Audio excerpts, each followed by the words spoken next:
everybody, Tony D and Little Joan here on a Screenwriter's Rant, and we're here to talk about Shadow in the Cloud. I know what you're saying. That sounds like a boring movie. That's a boring movie title, in my view. Yeah, I agree. I agree, hypothetical person. Shadow in the Cloud should be a movie about, it should be a love story. Shadow in the Cloud. I saw the shadow in the cloud, and I knew I loved you. This is supposed to be a sci-fi monster movie, and I don't know who made this movie. Well, I kind of do because I read some of the credits, but it's not good. And it looks like they wrote the movie based on, there's this Bugs Bunny cartoon which takes place in World War II. So you have to be like 100 years old to even know these references, but I happen to know them because I was a big Bugs Bunny fan. But so Bugs Bunny in one of the cartoons fights the gremlin, and gremlins were a thing in World War II that they said, oh, there's a gremlin in the plane, that's why the altimeter broke. Like, that's what they would say. Like, gremlins were explained why things in like a B-2 bomber would break, and that was sort of it was like an urban legend and a joke combined in one during World War II that the crew would talk about. So this is already, they can't even use the actual cartoon. They use a parody of the cartoon here. This is like a fake Looney Tunes cartoon with the gremlin. And then it's August 1943, so, you know, it's World War II.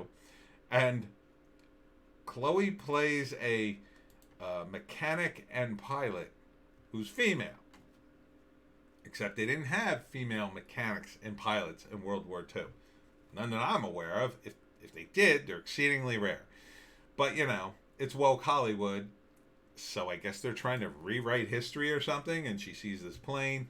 Usually they'd have some hot chick painted on the plane. I don't know, there's something painted on the plane. We can't really see it. I'm sure they wouldn't allow that, because that's sexist. We can't have sexism in the 1940s. So Chloe goes on the plane. I guess she broke her arm, and she like smuggles herself on the plane and then becomes part of the crew. I don't know why. I guess because they're in wartime and there's no choice and people got killed.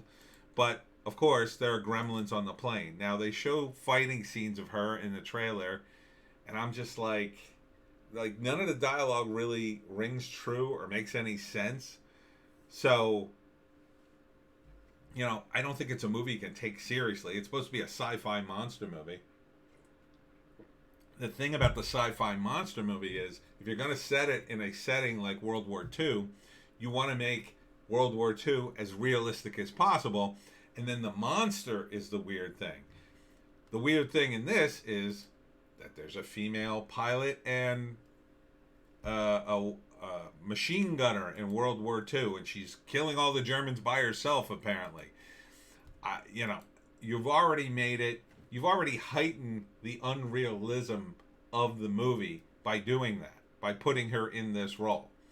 Now, if it would be probably a better movie if she just got trapped on the plane for some reason and wasn't a pilot and still had to do all this stuff and wasn't a mechanic.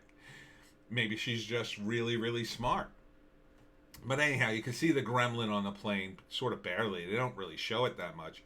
But it's about her fighting the gremlin on the plane. The gremlin's trying to kill everybody. This is from the producer of Atomic Blonde and Deadpool. Now, I don't know how much you guys know about movie credits, but producers are supposed to be the guys that get the money. They hire the people. They put the deal together.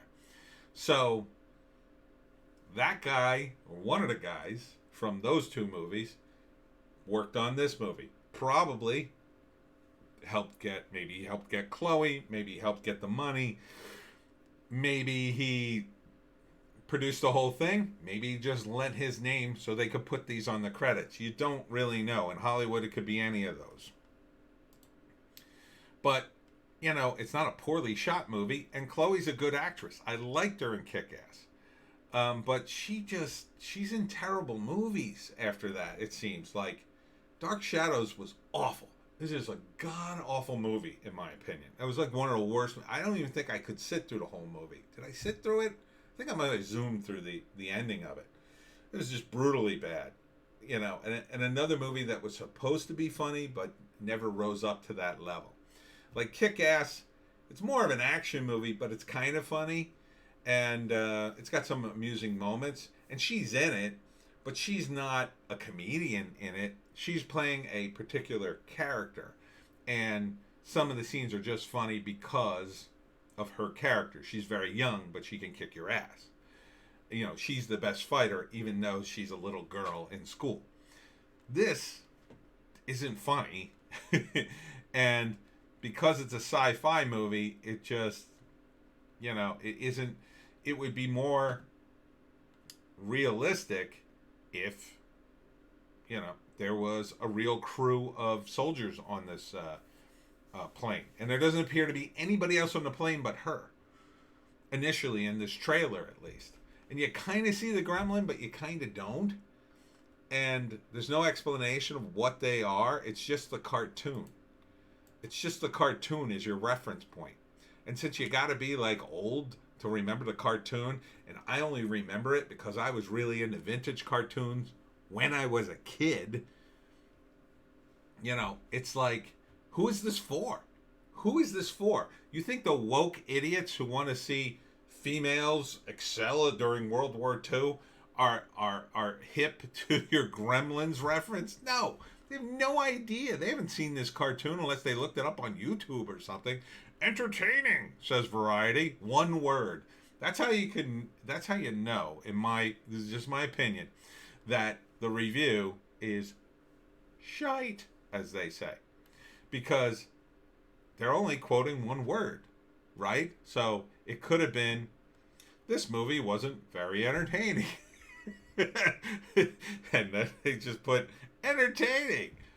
It's probably not that bad, but because Variety will, they I guess, is that Chloe there or one of the crew, an actual crew member? I don't know. I had a blast. Get it? Blast, because they're shooting machine guns. Here's a scene of her getting out of the plane to shoot at other planes, I guess. I mean, none of this makes sense to me. She gets on top of the plane to try to fix it because of the gremlins. A go for broke performance. It doesn't really strike me as that. It just strikes me as, by Chloe Grace Moretz, it just kind of strikes me as dumb. This whole concept. Dumb. And then she falls out of the plane, lands on another plane that explodes, and it catapults her back into the plane. And at that moment, I was like, out. Okay, if you're going to give me a Looney Tunes cartoon, at least make it funny. And Chloe's not a comedian. Okay? She's a pretty good actress, but, and then one of the crew members, I guess, says something like, welcome to the party. It's like, that's the best you could do? Is that like the best line you can come up with? And it's called Shadow in the Cloud, which is, again, And who made this? Well, Max Landis and Roseanne Liang wrote it, and Roseanne Liang directed it. I don't know who you're going for here. This to me, if this was released in, say, the 80s, this is the kind of movie that would end up on like one of the rerun channels at like 2 o'clock on a Sunday, and you'd watch it because nothing else was on. Or it ends up in the on-demand section in the free movies, and then you go, oh, these movies are free. I'll watch one of these instead of paying money. And then you watch it and you realize why it's free. That's the kind of movie I think this is. It's a terrible trailer in my view. It looks like a terrible movie. I don't know why they would greenlight this. It just seems all around. Overall, I can see almost no redeeming qualities in this movie, other than maybe it's shot okay, and I guess the sound's okay. This trailer, it kind of makes me angry. It actually kind of makes me angry that they made this movie.